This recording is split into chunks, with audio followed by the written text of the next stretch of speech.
पहुंच रहे हैं। बहुत सारे नेता यहां मंच पर आ चुके हैं,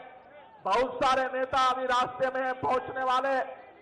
यहां से लेकर के और पीछे तक चारों तरफ आज जो ये जन सैलाब उमड़ा है वह इस बात का शंखनाद कर रहा है कि आज का रामलीला मैदान एक परिवर्तन का इतिहास लिखने जा रहा। दोस्तों, आज के इस रैली में वैसे तो हमें इस बात का दर्द है कि आज पूरे देश से नेता, अलग अलग पार्टियों के लीडर्स आज दिल्ली के रामलीला मैदान पहुंच रहे हैं। हमें अच्छा लगता अगर दिल्ली के मुख्यमंत्री अरविंद केजरीवाल यहां मौजूद होते और वो खुद इन सभी नेताओं का स्वागत करते, लेकिन हमें अफसोस है कि इस चुनाव के दौरान तानाशाही सरकार ने जिस तरह से दिल्ली के चुने हुए मुख्यमंत्री को गिरफ्तार करके ईडी के कस्टडी में बंद करके रखा है, आज वो स्वागत करने के लिए यहां उपस्थित नहीं है। लेकिन दिल्ली के लोग, दिल्ली की आवाम, पूरी दिल्ली सरकार, आम आदमी पार्टी की तरफ से मैं सभी आज इस रैली में शामिल हुए सभी प्रमुख नेताओं का, जो यहां पहुंच चुके हैं और जो पहुंचने वाले हैं,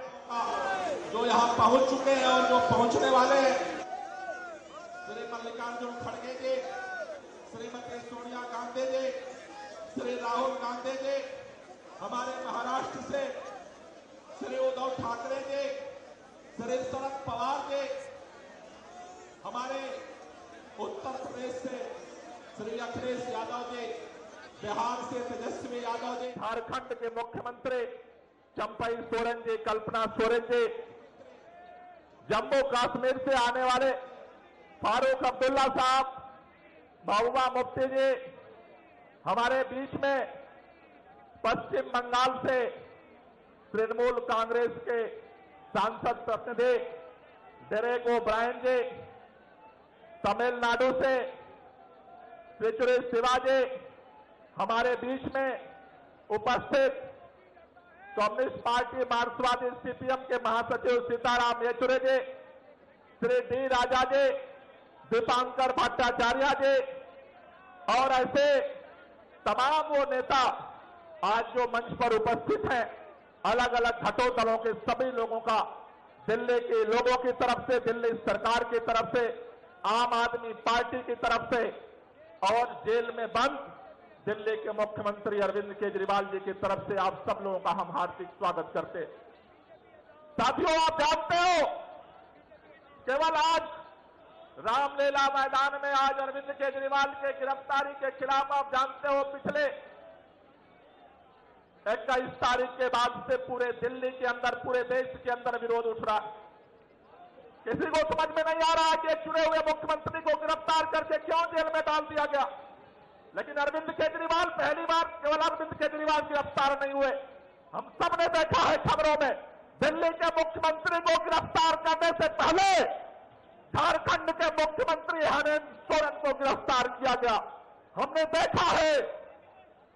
देश के हर राज्य के अंदर केंद्र की तानाशाही सरकार, देश के प्रधानमंत्री ईडी और सीबीआई के दम पर इस देश के अंदर लोकतंत्र की एक एक करके हत्या कर रहे हैं। उनका एक ही मकसद है कि कैसे विपक्ष को खत्म किया जाए, चाहे वो महाराष्ट्र के अंदर सरकार को तोड़ करके, मरोड़ करके, खरीद करके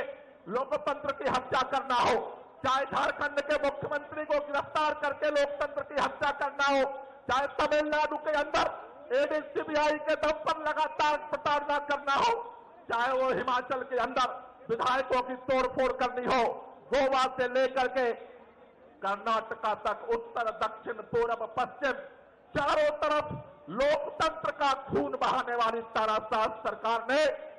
यह तय किया है इस चुनाव में विपक्ष के नेताओं को बाहर नहीं रहने देना है। और अब तो खातों के भी सीज करने का सिलसिला शुरू हो गया। कांग्रेस पार्टी का खाता सील कर दिया गया, कहते हैं अब आगे आम आदमी पार्टी का भी खाता बंद करेंगे। लेकिन मैं आपसे कहना चाहता हूं, इस देश के अंदर तानाशाही का जो अभय रथ आज भारतीय जनता पार्टी लेकर के चल रही है, उसके पाप का घड़ा भर चुका है। रामलीला मैदान से ये देश के आवाम की हुकूमत उस पाप के घड़े को फोड़ने के लिए इकट्ठा हुई है, एक नए भारत को बनाने के लिए इकट्ठा हुई। साथियों, विपक्ष के दमन चक्र से कई लोग ये पूछते हैं, आखिर केंद्र सरकार विपक्ष को क्यों खत्म कर रही है? भारतीय जनता पार्टी के नेताओं ने होर्डिंग लगाया है दिल्ली में, मोदी जी भ्रष्टाचार को खत्म करना चाहते हैं और विपक्ष इंडिया गठबंधन भ्रष्टाचारियों को बचाना चाहता है। भाजपाइयों मैं कहना चाहता हूं, अरे इस देश के जिन जिन लोगों पर तुमने भ्रष्टाचार के चुन चुन के आरोप लगाए, विपक्ष इंडिया गठबंधन भ्रष्टाचारियों को बचाना चाहता है। भाजपाइयों मैं कहना चाहता हूं, अरे इस देश के जिन जिन लोगों पर तुमने भ्रष्टाचार के चुन चुन के आरोप लगाए, आज तुम उनको अपनी पार्टी में शामिल करते जा रहे हो। कोई राज्यसभा सांसद बन रहा है, कोई उप मुख्यमंत्री बन रहा है, कोई मंत्री बन रहा है, कोई मुख्यमंत्री बन रहा है। अरे पूरे देश के अंदर तुमने ईडी और सीबीआई के दम पर जो इलेक्टोरल बॉन्ड में 8,000 करोड़ का घोटाला किया है, अब ये किसी से छुपा हुआ नहीं है। चंडीगढ़ के वोट चोरी की कहानी भी नहीं छुपी हुई है और इलेक्टोरल बॉन्ड के चंदा चोरी की भी कहानी छुपी नहीं है। पूरे देश के अंदर आज जो भ्रष्टाचार का तांडव भारतीय जनता पार्टी कर रही है, उससे आवाज उठाने के लिए आज इंडिया गठबंधन यहां इकट्ठा हुआ है। मैं आपको बधाई देना चाहता हूं, आज रामलीला मैदान में इस इंडिया गठबंधन के शंखनाद को देखते हुए देश के प्रधानमंत्री को मेरठ भाग करके जाना पड़ा है। आज प्रधानमंत्री को लगता है कि आज का शंखनाद, आज की आवाज पूरे देश में ना गूंजे। आज ही के दिन प्रधानमंत्री ने भी मेरठ में रैली रखी है, हमें इस बात की खुशी है। और मैं आपसे भी कहना चाहता हूं दोस्तों,